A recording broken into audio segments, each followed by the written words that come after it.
our goal is to be the most active seed and pre-seed fund in the world. Again, that's our philosophy. It's very weird. It's very different. It's extremely operational. And because it's so operational, 99% of VCs don't want to compete with us because it's just so much work. Hey everyone, welcome to Founders in Arms with me, Imad Akhund, co-founder and CEO of Mercury. Today we have Auren Hoffman with us. He's the co-founder and now chairman of SafeGraph. Auren is a very OG Silicon Valley entrepreneur. He's been around forever. Every single time I talk to him, he's extremely insightful, so I'm excited to have him on. Raj is having some technical difficulties, so hopefully he'll join later. But yeah, Auren, you do so much stuff. So what are the top kind of 2 or 3 things that kind of get you excited nowadays? I mean, like everybody, it's AI, and AI, I think.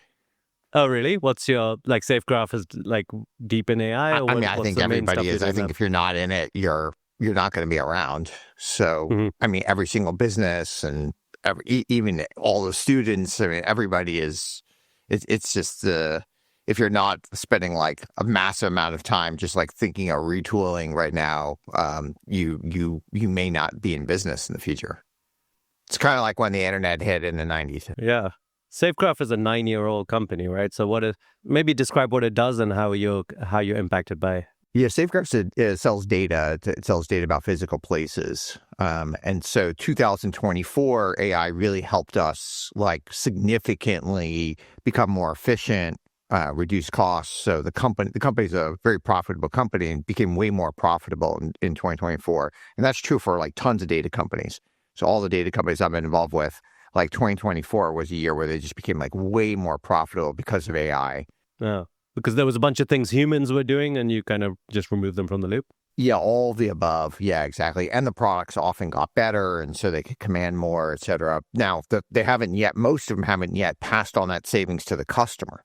My guess is in 2025, we're going to see some sort of price competition because you're going to want to gain market share.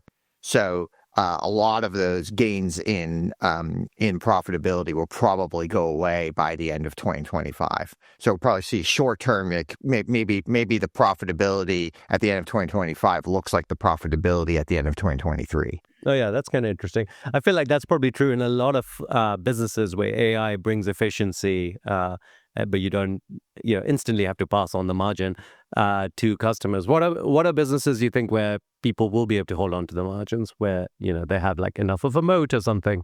I mean, I think in some cases it makes things better. So the product is better. So it's faster or it's more effective or all these other types of things. So I think in those cases it's better. But if it is so much more cheaper and there is a lot of competition, people will eventually compete on price. Price is always one of the levers to compete on. So if you think of voice today, well, certainly if I call up a customer service, instead of that annoying phone tree, I get a very friendly AI voice at the other end of that's certainly way better than the phone tree and immediate, and it's good and it's nice. At some point though, if there's 20 of those companies who are competing for business, that price of that will go down. All right, so we've got Raj back. Welcome, Raj. We were just talking about moderating conversations, since dialogue is all about kind of conversations, and it's actually happening next week. One thing that was cool about dialogue is you have actual politicians there, you have people from academia there. It's not just a tech conference. And you also moved to DC, and I guess I always wondered, is that partly why you moved to DC, to kind of get away from tech? And No, I moved to DC. My wife's kind of career, government, national security, law enforcement, and so it made sense for her career to move out here. And I love San Francisco. I'm not a hater, but I had been there my entire adult life, and I just wanted to try something new as well. One piece of advice, Auren, I don't even know if you remember giving me this advice, but you gave me your playbook on how to hire execs, and that's exactly what I do nowadays. Do you remember that conversation? Really? Okay. What was it? Remind me, because I think I've forgotten. I guess in 2020. By the way, I don't even, just because I gave you that advice back in the day, I may not even agree with it. No, it works. So. I mean, I've adapted it to my own process now. But yeah, the normal way people do it is they go get an exec recruiter and they pay them some exorbitant amount, like $150K or at least guaranteed.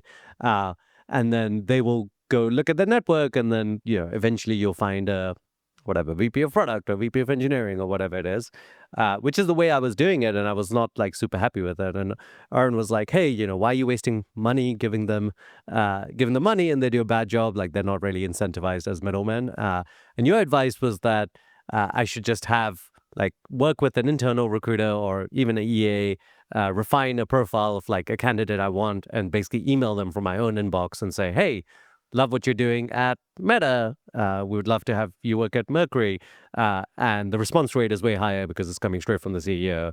And that's what we do now. So we have internal that's exec so recruiter. cool. And basically, I think the first 2 execs I hired were from an external firm, and then the next 8 have been like just internally done through this process. And yeah, it's been great. I much prefer it, and the results are much better. So one of the things I found with which I don't know if this was even I knew this when you and I talked about this, is when you create that initial list. Let's say you create like the first 10 people or something like that.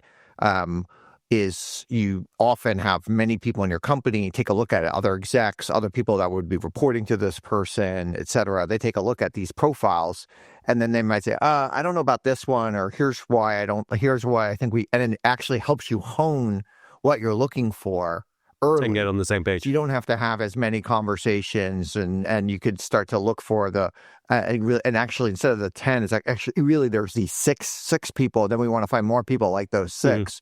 So let's go find 60 or 200 that look like those 6 people, and then reach out to those people. Yeah. I also do this thing, which is, I guess, an adaptation on this is like, if there's some like stretch candidate where I'm like, okay, there's no way this person would work at Mercury, I just send them an email saying, hey, I'm looking for someone. Yeah, I'm looking for a CFO, but yeah, you're probably not it, but I'd love to have a conversation just to calibrate. And then sometimes that person ends up being like actually interested. But even if they're not, they know people that are. But yeah, it's that's literally how we hired our VP of finance. He was not. Oh wow, it was that's a amazing. calibration call, and that ended up being like 6 months later. I was like, "Oh, I didn't find anyone better than you. Can you just work here?" And he was like, "Okay, fine." Now, Imad, do you think that works for every role? Because I've done both internal and external, and I found the internal works really well when there's a decent market for a role, but external works good for really hard to find roles. But did you find any differentiation? Sounds like you've had the internal work for every role. Yeah, I think I'm like really extreme on this. I think any middlemen that a startup works with are generally bad. It's very, very hard for middlemen to give you like a good performance. Including VCs. I don't think VCs are middlemen. I mean, VCs give you money. But it's not their own money. It's someone else's money. Yeah, that's true. I guess they are. But they're efficient connection to capital. I don't know if pitching a ton of small LPs is the way. Any contractors, any sort of people like that, I generally try to avoid. So we don't work with any external recruiters. And I haven't pretty much, apart from the 2 exec searches I did, I've never worked with an external recruiter for Mercury. I think it's actually much better to just, initially when you don't have an internal recruiting team, I think it's better for founders to just hustle and find people. And yeah, they get better results from that. Yeah, you learn a lot too. And you could find these exec recruiters relatively easily. I would say, like they're not like some unicorn type of talent that there's a lot of ex recruiters out there, ex headhunters, but also just a really good people person who has been in a recruiting role can be an internal exec recruiter, right? Like, is there a special profile for that person? I think it helps if they've been in recruiting and been at companies for a bit. Like with a normal internal recruiter, it can be a relatively junior person. I think with an exec recruiter, you want it to be a little more senior. But yeah, I think it's like not. Most recruiters at contingency firms hate their job. So it's not hard to recruit them out of those firms and bring them inside. What are other views you have, Auren, on kind of executives, either hiring them or managing them or working with them? I mean, my biggest view, which may have changed since you and I talked, is that you shouldn't hire executives, or you should avoid it as much as possible. So I think nowadays you can rent almost anybody for 2 to 3 days a month. You can rent literally the best person in the world for a couple of days a month. You don't have to buy. And the advantage for them is that they get to do just the most strategic most fun, most interesting thing to do during those 2 to 3 days a month. And they could have many clients, or they could actually have like a real job. Maybe they're the CFO of another company and they work for you on the side for a couple days a month. And then you could have a more of an up and comer, like that person was 20 years ago or something, who really wants to do the grind, who wants to do the other thing, but also will benefit from having this mentor to help them with the strategy. So in general, obviously there's plenty of exceptions, but in general, I would always advise companies nowadays to not hire execs. So you're saying, let's just pick finance, let's say. So you have a head of finance or something. You deliberately don't call them an exec. And you could call them an exec or whatever. It doesn't matter. So you can call them, but you don't hire somebody with an exec profile who's been there, done that before. You're hiring somebody who's, they're early in their career. They're a learn it all. They're incredible. They're a great executor. They're an A player. They're going to be that person in the future. So you're basically hiring very likely slightly more junior talent for that position, and potentially way more junior talent. Yes, and this isn't about like price, or is it about like getting someone a little cheaper? No, it's not about price. It's about often. What happens is people hire execs, but they don't actually want to do all the other work. So then they hire a bigger team. They want to do a bunch. They want to do the strategy. They like doing the strategy. A lot of times, like a lot of CROs don't even want to get on a plane.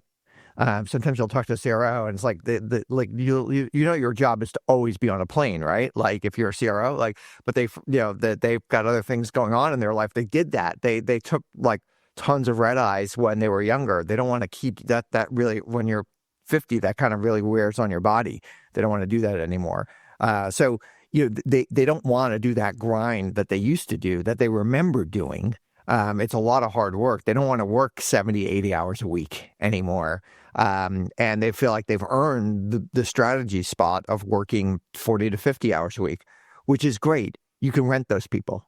And I think they kind of corrode often in a company because they're only working a certain number of hours. They have certain types of, they often want a bigger staff. There's certain things that they don't want to dive into. So you're basically like separating the strategy side with the execution side. And instead of saying like, hey, let's get one exec that is amazing at strategy and is going to grind and is going to manage a huge team and is going to like get on the plane. You have separate brains for those things. And by the way, you could rent 3 CFOs if you want. And these are people that often would never work for my companies. Like they're just too senior, they're too good. But you can it's actually so easy to rent them. I would probably strongly disagree on this. I would say with the biggest output of a strategic person is making quality decisions, and the biggest input into making quality decisions is like really good data and like real deep understanding of your company and your situation. And I find that a lot of people coming in, and I've done like the fractional thing before, and like, what they do is they end up making decisions that are very similar to past decisions they made, based on surface level data, and they're unable to adapt to the situation if they're not super deep into the company and super deeply committed to your mission. What you want to do is you want to find the exec who is going to be working 60, 70 hours a week at an experience level, someone who still is hands-on. And those people are out there. They're, sure. And you can find them. They exist. It's just really hard to find. You got to get the internal recruiter. It's so much easier to have someone who's like already amazing, already grinder, and then just instead of putting somebody above that, you already have this amazing person in your company. Instead of hiring the CFO above them, just rent one to give them advice. Because often, by the way, sometimes you end up losing that amazing person because you just layered them. So you have this incredible person, and of course you tell them, oh, you're going to get mentorship and stuff. But now they're no longer reporting to the CEO, and you have these, and so they leave your company, and maybe they go start a company, and you may have been able to get 2 or 3 more years out of them. So, but it's interesting. I'm what I'm saying is super controversial, so I don't expect that many people will go do it. But I think more people should try it. But I guess, Auren, you're saying to Raj's point, like, hey, these people aren't necessarily making like deep strategic decisions. They're giving advice to the person that's making that kind of deep context-based decision. Yeah, exactly. They're still that amazing. Just think of yourself when you're 30. Like, you could have made deep strategic decisions. You may have not had the full experience to do that, but if you had some people helping you, and you're able to ask them certain things, they could give you advice. They could, maybe you could have done that deep strategic decisions that when you were 30. I think my middle ground solution to this, which like it's probably actually closer to Auren's, is to find someone who we give exec roles to, but it is a bit of a stretch role for them. Like it's, maybe they ran a finance team, but it was at a smaller company. Maybe they ran a sales team, but it was a 20-person sales team, and we're growing to like a 50-person sales team. So it is like a stretch role for them, or they were like reporting to someone who was in that exact role. Yep. I actually found it really hard, and and I actually, I think VCs didn't love that I did this, because VCs would much prefer that I get some seasoned exec. They're always like, why? This is an area where I think the VCs are almost always wrong. I mean, every single time I was like, VCs are always like, why are you getting this person? Like, why don't you get someone who's just done it? And you'll be amazed at how great they are. And I was like, every time I talk to those people, they're just so much ego. I it never felt like they were going to put their heart and soul into kind of making this a success. So I think that's been... So I do kind of agree with Auren, but I would still say I gave them an exec role, and I expect them to rise to that challenge. And also I found that the Silicon Valley thing with execs is, I mean, similar with employees. It's there's they're there for 2 years or 3 years, and then they move on.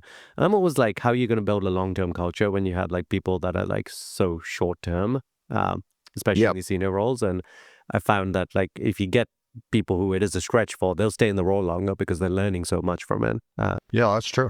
I'll put another counterpoint to you guys' points, is that I think you can find hungry people at every experience level. So even if someone is 20, 25 years, have done it, there's some people out there who actually want to keep doing it and and they love startups. They love the early stage of getting their hands dirty. It helps them make better decisions. I've found those people in every single role, and I consider them almost like co-founders in that particular in that subject area. So if for finance, your CFO is like your main business partner, and that feeling of being in the trenches with someone, with a great CFO or a great CRO, where you're in this together, you're presenting to the board together, you're you're hitting your numbers together. That feeling is really, really important, I think, as a founder CEO.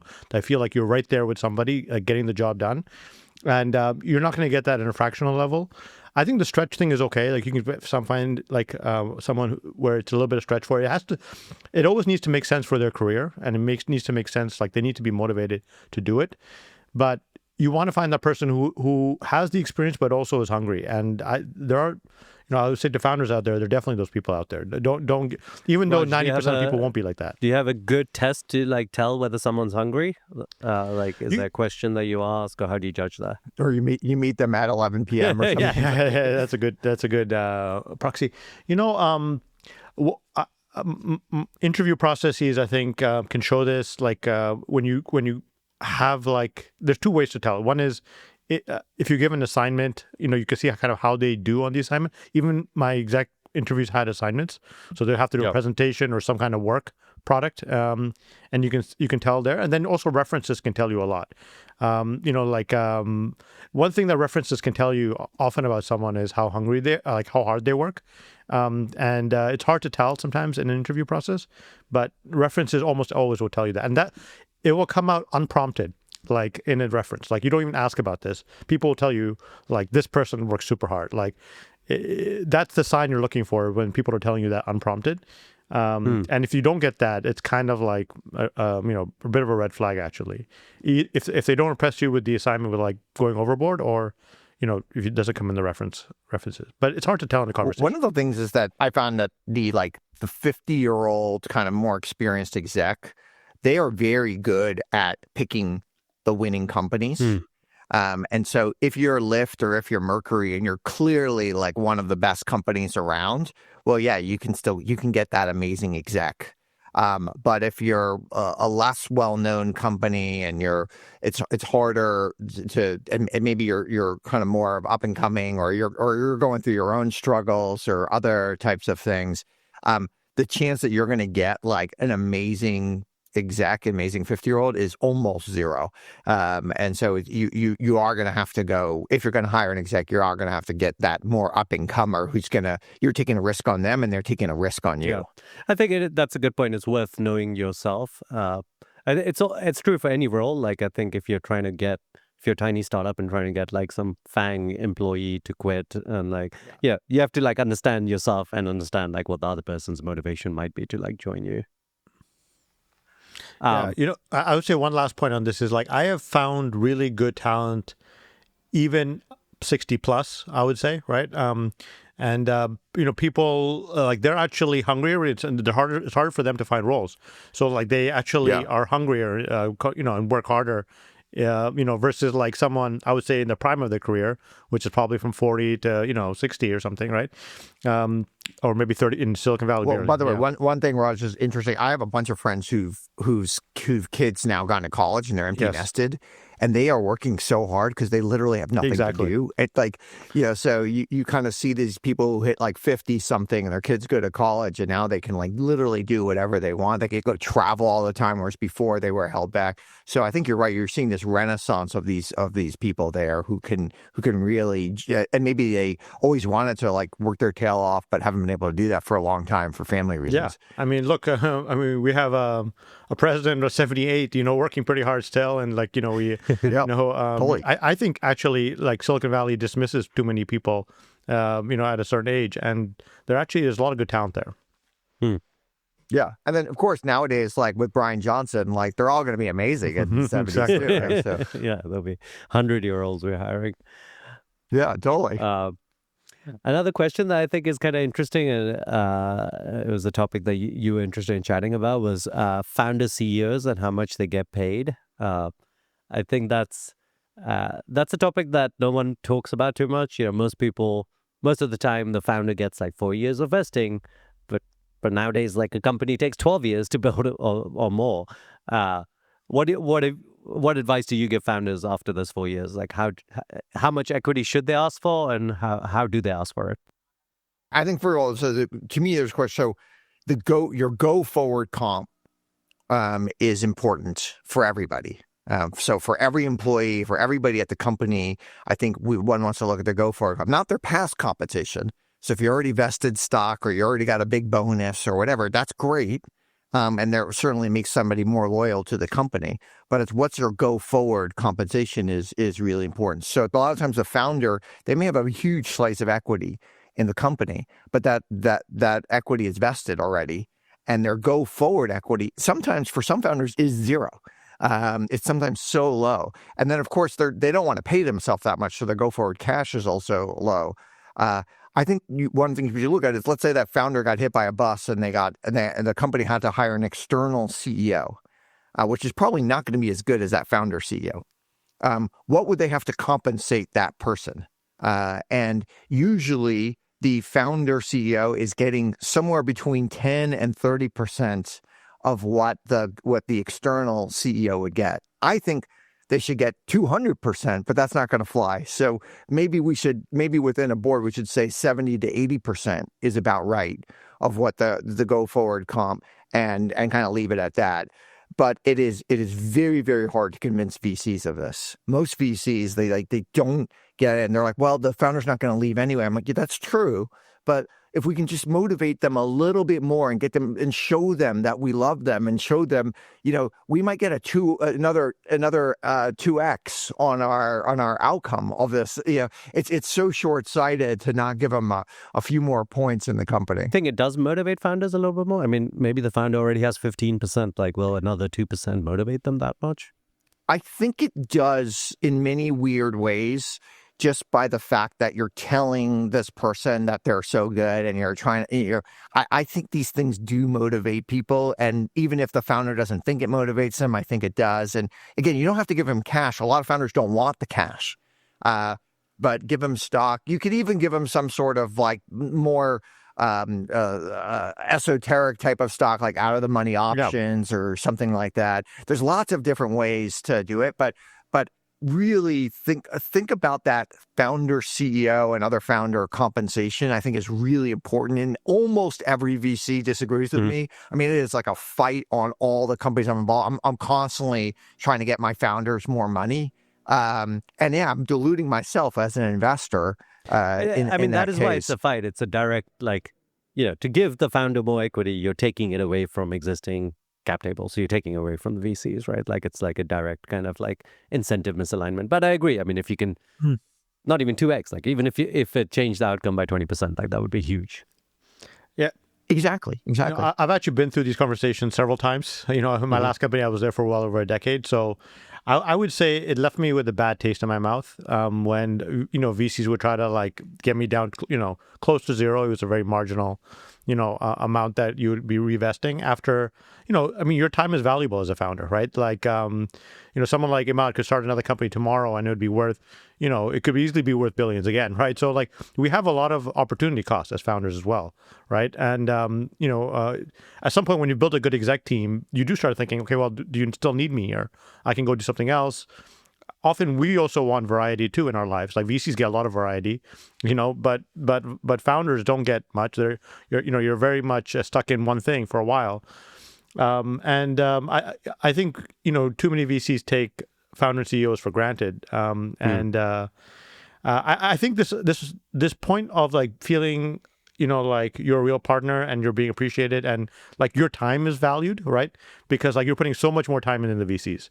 So like, and VCs are spending really other people's money, or investing other people's money. So it does leave a bad taste in your mouth. And for sure, it makes it affects your decisions, affects your motivation. Another factor that makes me feel like, oh, I want more is, founders getting diluted all the time. There's every funding round, you're like, oh, I'm 10% more. And then every time you hire every year, there's like an options pool dilution. So especially after, Mercury's like 8 years in, you get every year that dilution hits you and it compounds. I think we should actually ask VCs, like, before they invest in your company, should they, what's their philosophy on it, et cetera. And right now, I mean, I think if you did that, you would eliminate more than 99% of VCs, because their philosophy is really to not do that. But I think if people started to ask them, it would change. That once they're on the board, then by the way, the VC can't get fired often, and once they're on they can set. It's often you need the VC vote. So even if people are like, oh well, the founders control the board. Well, usually they still have to get the VC vote to get the compensation as well. One point I would make is this is not just an issue for founder CEO. This is also an issue for your employees, right? Like employees are often, early employees are often in the same boat. So I'm on the other side of the table, but I try to be very generous to my 100%.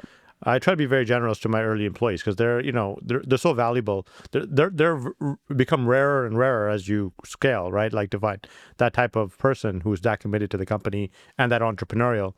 So, but I find it very different, my approach to it versus like the VC's approach to it. And the second thing is I do think the middle ground is this out of the money options, like the Elon thing, which hopefully will be declared legal at some point, and or maybe you have to reincorporate a different state. But like, it makes a ton of sense. It makes a ton of sense. I get it for a public company. How would you do? Has anyone seen a private company construct a good out of the money option? Oh yeah, I've seen a ton of them. Okay, what's the construction? Yeah. There's lots of different ways to do it, and there's even ways to do it where you can buy the stock. So one way because the problem with out of money options is that then you get taxed at an income. And so what you can do is you can create a synthetic stock where you get like 1,000 shares and you buy those shares. And then if the company is worth more than X in the future, those 1,000 shares could be times by 100. Or if it's like 3X in the future, maybe they're times by 1,000 and go from 1,000 shares to 1,000,000 shares. And so they kind of explode. And is it normally based on valuation? It's like once you get to this valuation, you get... Well, usually, yeah, but share price is better than valuation because valuation is not always a fair thing for the rest of the shareholders. So you want to do it by share price. So let's say the share price is $20 today. If you say, hey, if it gets to $100, then I go up by 100x.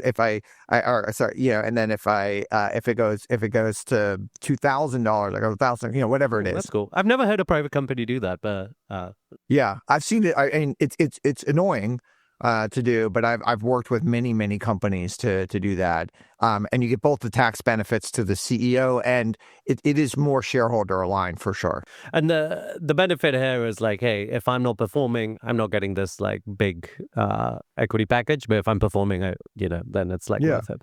So I mean, I think almost everybody I know would say the package that Elon Musk got at Tesla was an amazing incentive package for him to work his tail off to make Tesla better. It was great for the shareholders. It was great for everybody. I know there's a few folks suing right now, but almost everyone I know would say this is completely shareholder aligned. It's a great way of compensating people. And by the way, it might be a way to compensate employees too.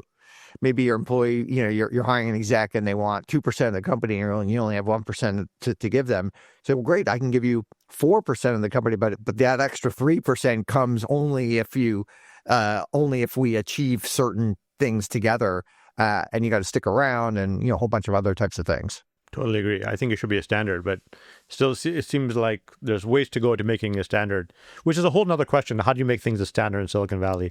Feels like Y Combinator does a pretty good job of creating standards. They do a great job, but it's hard to get anything else done. There's a lot of things that need improvement. Totally. Yeah.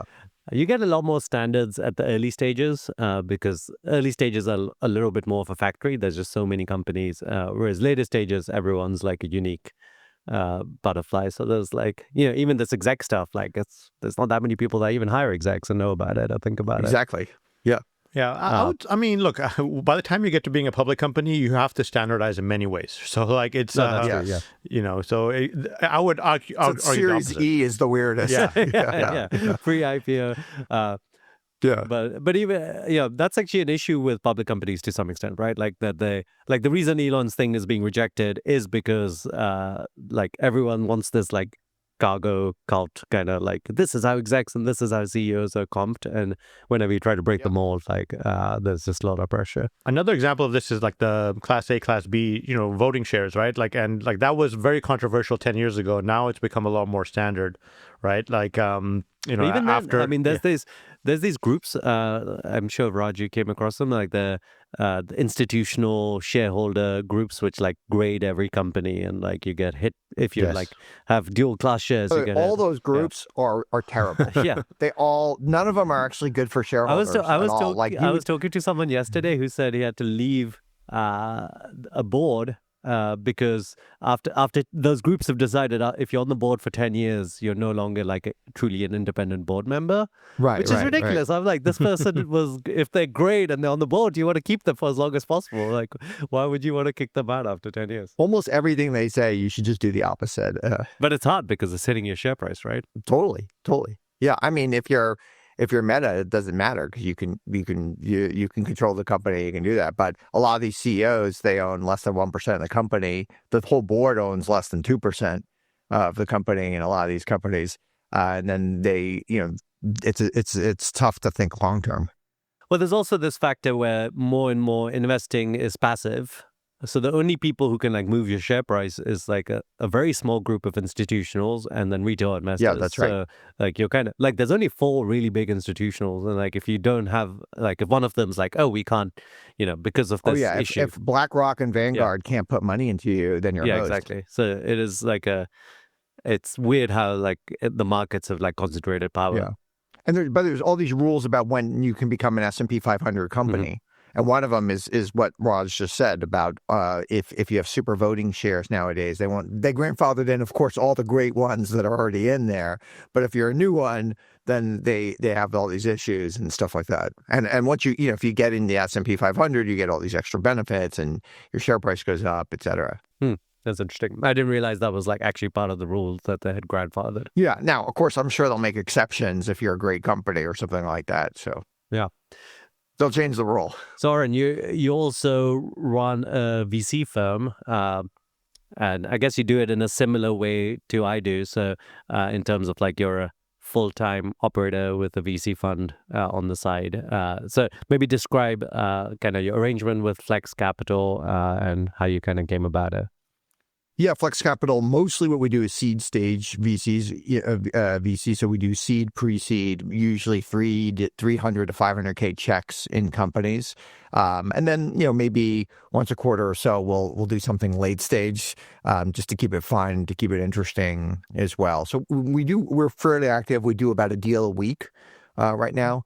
And our goal is to do even more than that. So our goal is to get to about 2 deals a week, maybe 25 a quarter or so.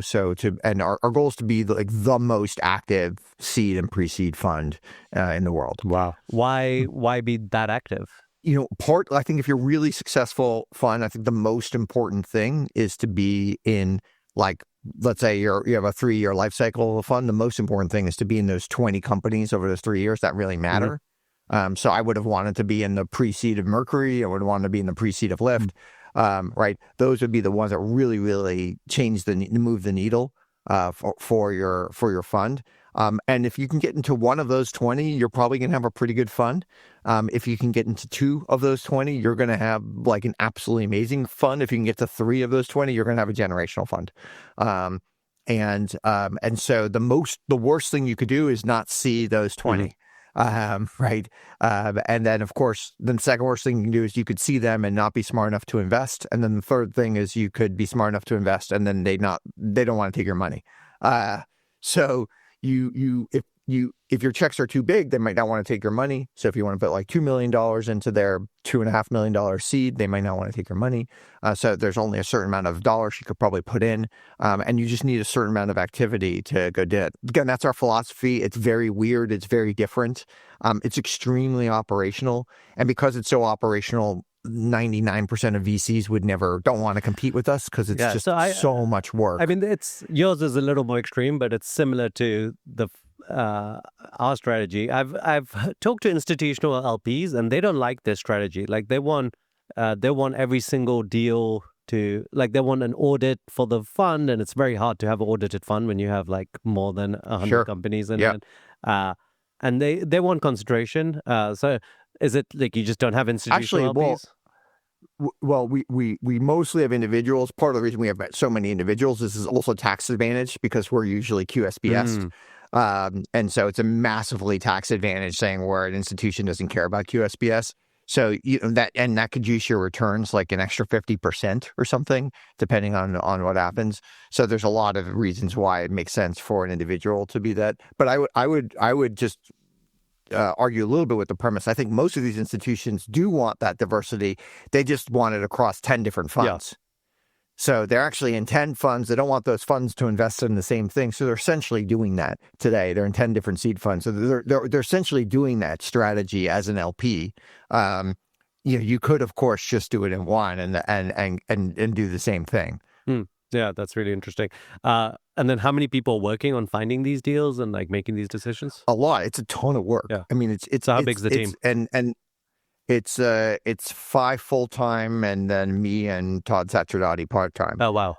And then we have massive amount of tech and we use AI and we use all the other things that you can imagine a company that would want to do to go do it. It is so much work. What's the highest really, really leverage hard. Tech piece to this?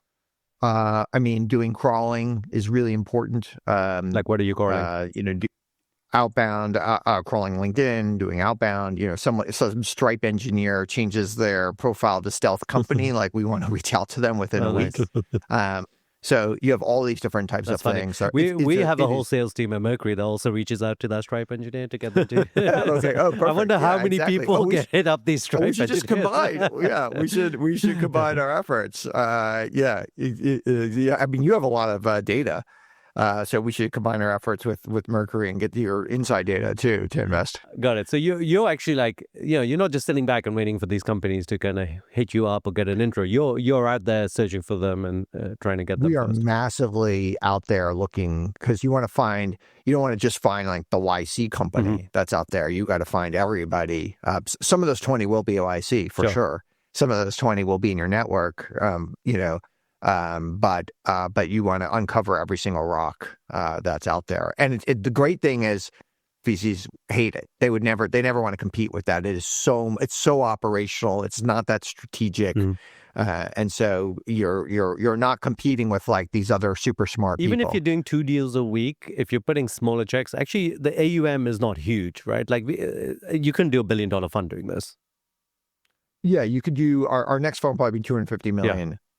So yeah, you're right. I mean, you want to scale up over time. So right, you could if you do 100 deals a year, new deals a year, and you're putting 400 or 500K, that's 40 or 50 million new a year. Then you scale up over time with pro rata, super pro rata if you're adding value. Of course, you want to add value over time to these companies. So there's a lot of different things that you have to do there. How can you add that much value to 100 companies a year? You've got to build products to do that. Interesting. So it's hard to just do it in a more bespoke way. Though you can, by the way, just like, we help a lot of our founders get more compensation in a very bespoke way.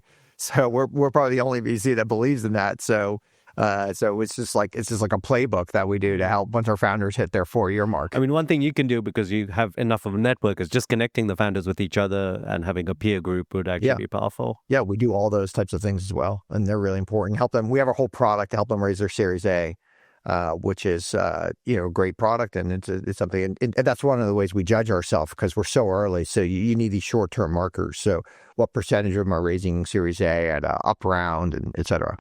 Interesting.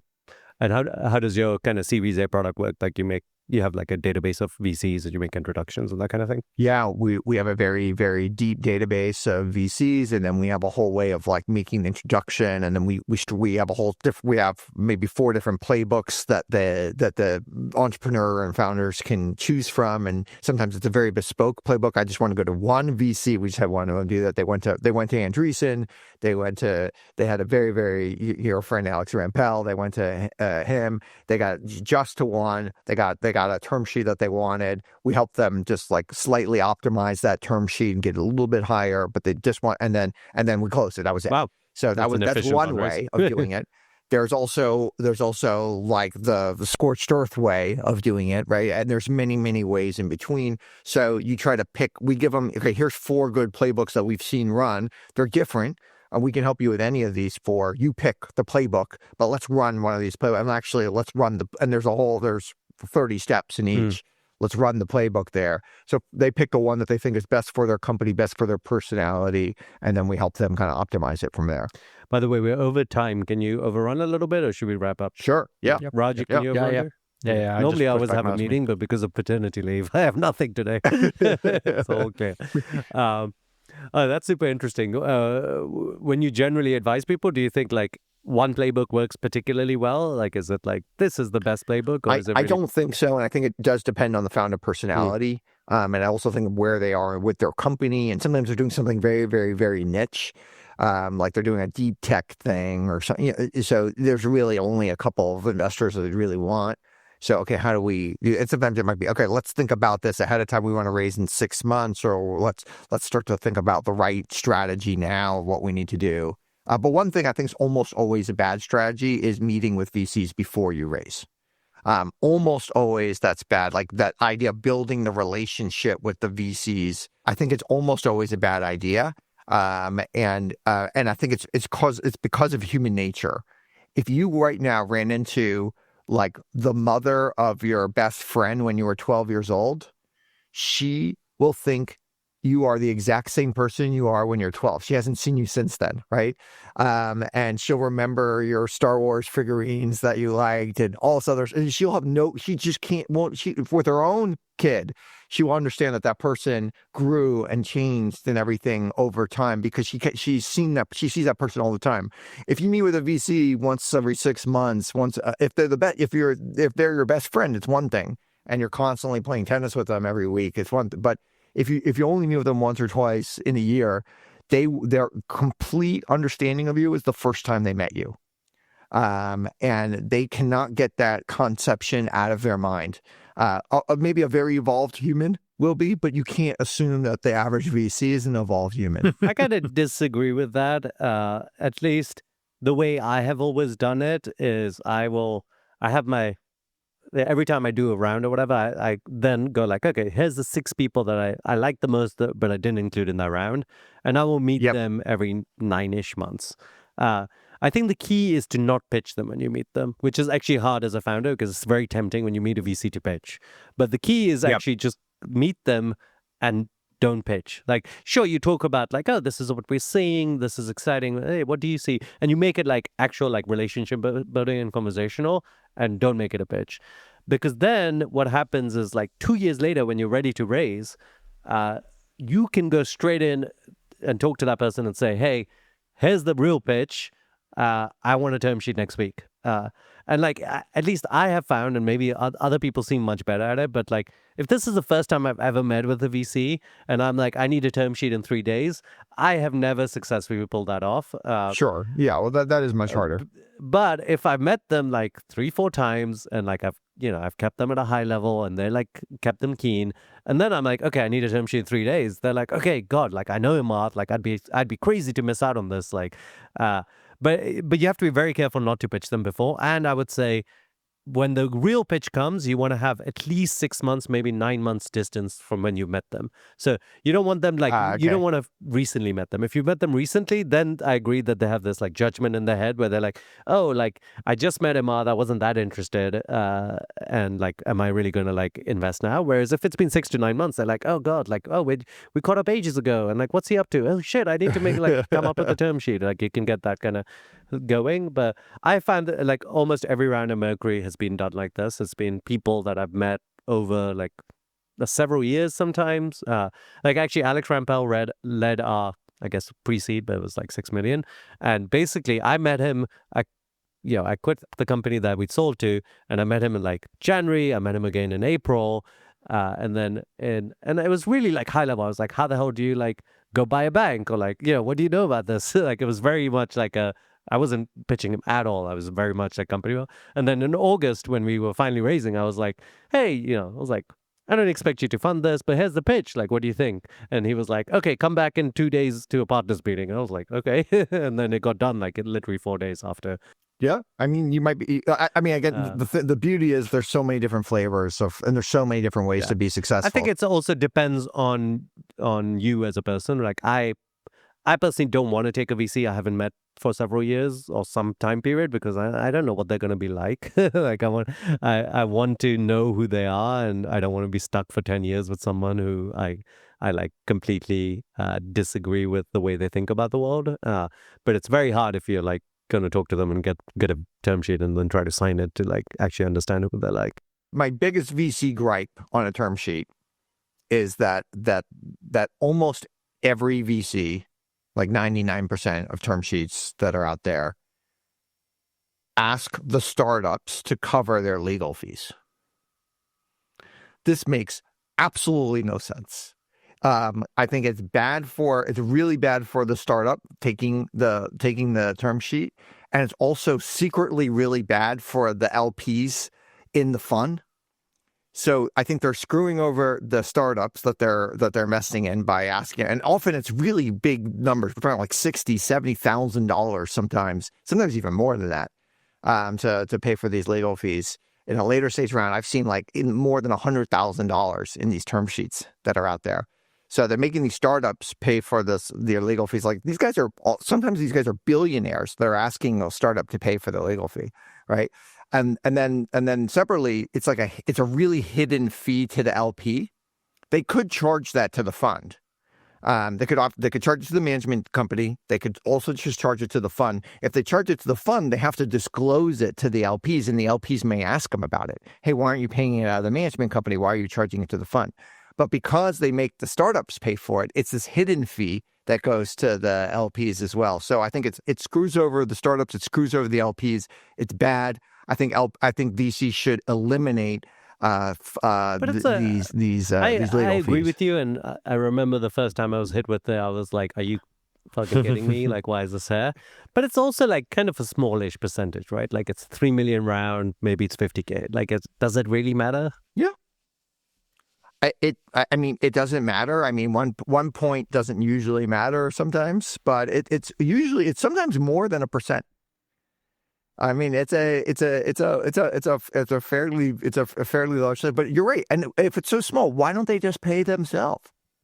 Yeah, I mean, they could afford The it. key is to negotiate pretty hard to get a really large cap on it, like really small cap. I mean, Yeah. it's because I think a lot of the time it's not worth as a founder trying to remove it if that's a VC's policy. But the smaller the cap, because lawyers will, there's some like term for it, but lawyers will fill whatever time you give them. Like if you're like 100K cap, they will charge you 99.9K. So Yeah. the lower the cap, the quicker the round gets done, actually, because like That's if they have exactly to go right. charge you 100K, they're going to take an extra 2 weeks to get the round done. Whereas it's like lawyers are amazing. It's like literally they always come in at the cap and they always come in at the deadline, but no earlier. Getting a round done is 10 days plus 1 day for every $2,000 you spend in legal fees. Basically. Yeah, that's hilarious. It's definitely like that. Yeah, it really bothered me as well. Like, I think it's one of many kind of like legacy VC standards that don't make sense today. I'll go even further. Like, I'm actually against the whole concept of preferred shares. And like, wow. So Okay. I actually think VC should be buying common in a portfolio companies. Even in like a seed company? Yeah, I mean, especially in a seed company, I would say, like. Well, the argument goes like, you give someone $1 million, the company's worth 10 million. They could shut if there wasn't preferred, they could shut it down or sell it for 10 million the day after, and they would pocket 9 million. Or they could sell it for 2 million the day after, and the founder would pocket. Yeah. So who cares? 1.5. Who cares? I mean, VCs are in the business of getting like 9 failures in one. Yeah, but Raj, you end up with a situation. It's similar to like when San Francisco changed the law or whatever, where they were like, we're not going to prosecute anyone if they steal less than $100 or whatever. Everyone was like, who cares? Like you lose it, but then you end up with like people actually like doing this en masse, and it destroys the model. And I don't think it'll destroy the model. It won't destroy the model. The model is not for those people. Like the model is for like the rare 20 that Auren was talking about. Those people won't get funded again. Yeah, they're kind of bad have some eggs. sort of time thing. You can make it so the preferred like elapses after 4 years, and then maybe that could work too. That could be a good starting point, I would say. Yeah, It's very hard to say. I mean, certainly we as a VC, we get a lot of 1Xs. Mm-hmm.